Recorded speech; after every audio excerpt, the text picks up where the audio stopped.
G'day all, welcome back.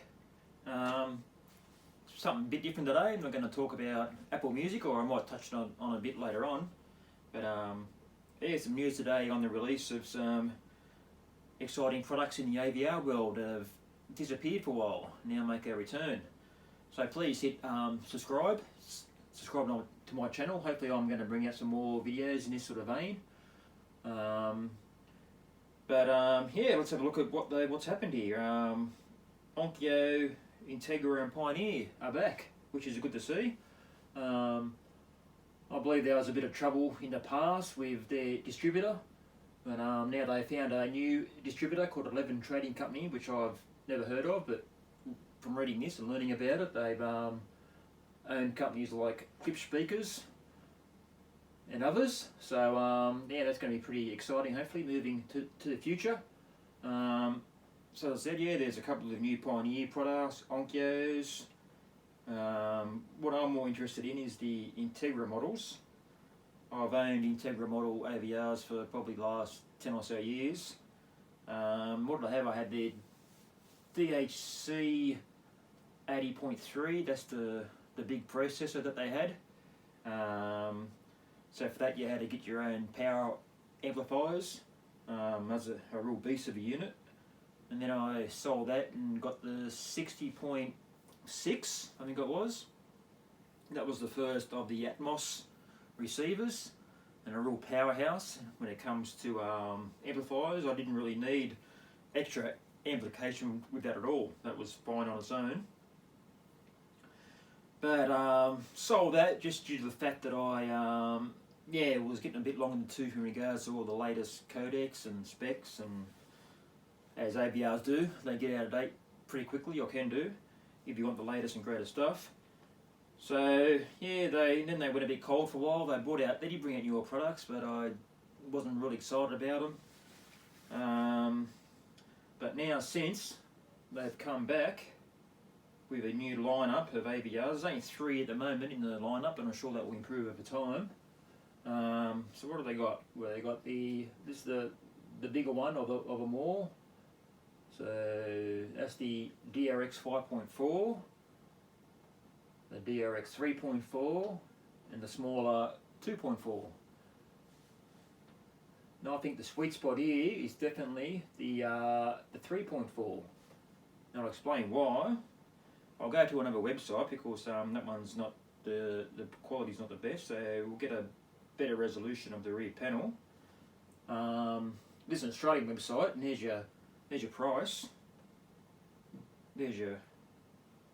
So for 2,100 Australian dollars, I reckon that's a steal. That's a really good price. I was expecting it's going to be 3,500 at least for the new INTEGRA models. So we'll go to the back panel and see what they offer. So there's your layout. Yeah. Now the big thing here is, of course, your surround back, in the fact that you can reassign that to your second height channels. Now in smaller rooms like I've got here, this room's only about 3 to 4 meters lengthways, so it's not really possible or ideal to have your 7 bed channels around the room. So what I did there, I've got 4 Atmos speakers, which gives a much better option there, I believe. At the moment I've got a Yamaha RX 685. Now that only does 2 overhead Atmos speakers. So I want to get back into getting the 4 speakers going off the Atmos, and this one does that, which is awesome. So you can change your surround back. You can change your surround back to your height channels. Then you got height 1, height 2.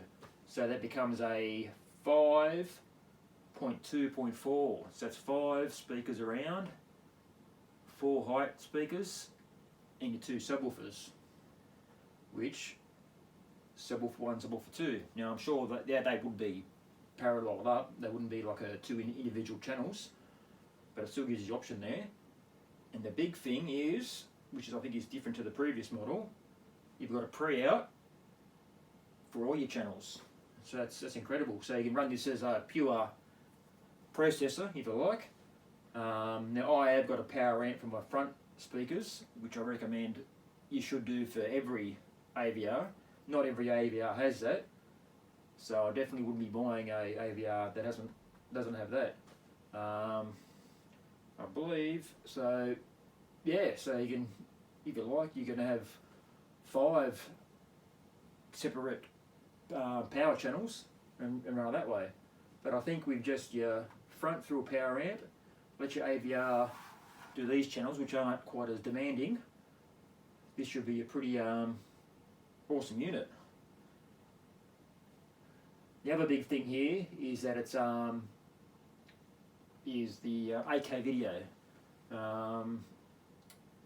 Now, there's a lot of AVRs out there that's been recently released, which I've read they're having a bit of trouble with the 8K video. You need firmware updates, future firmware updates, and that might not even work. You might have to take your AVR back in and get the board replaced to get 8K video. But these are shipping straight out of the box with 8K, good to go. So that's pretty exciting stuff. So so as far as other features go, pretty much standard for what most AVRs these days. You got your built-in Chromecast. Oh, the other big thing I most sort of glanced over is the DRAC Live. Now, Onkyo and Integra sort of took a bit of a dip in most people's eyes when they got rid of the Odyssey room correction. There's all different flavours depending on how high a model you had, and they had what they call Accu EQ, which is believed to be most people's eyes a much lesser system, and a lot of people got offside of that. So looks like they've listened and have got DRAC on board. Now DRAC is probably, for a long time, really only considered would be a much higher end AVR products, but it seems like it's filtering down into these models, which is good to see.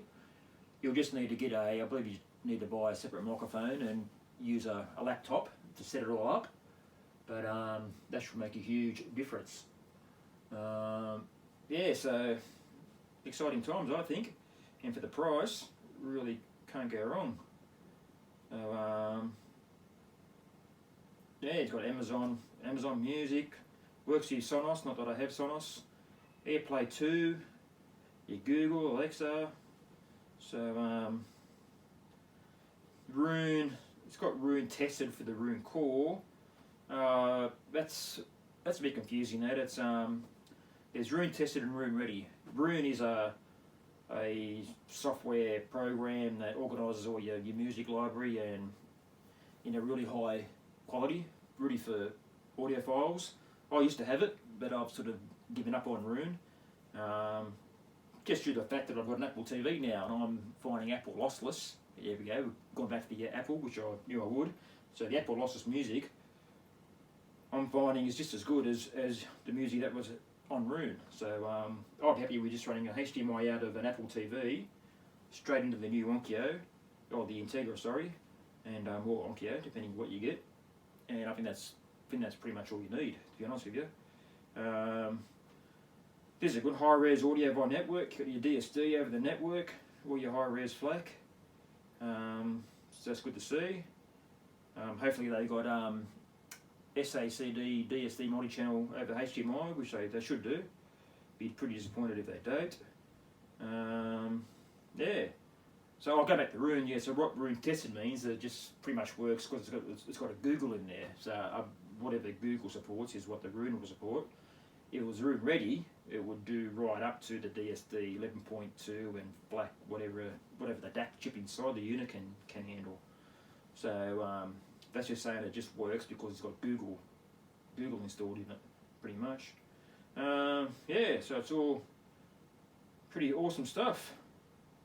Pretty excited to see what it's like in the real world, and some people get their hands on it and do some testing. But from the history of Integra, I wouldn't see there's too many issues at all with it.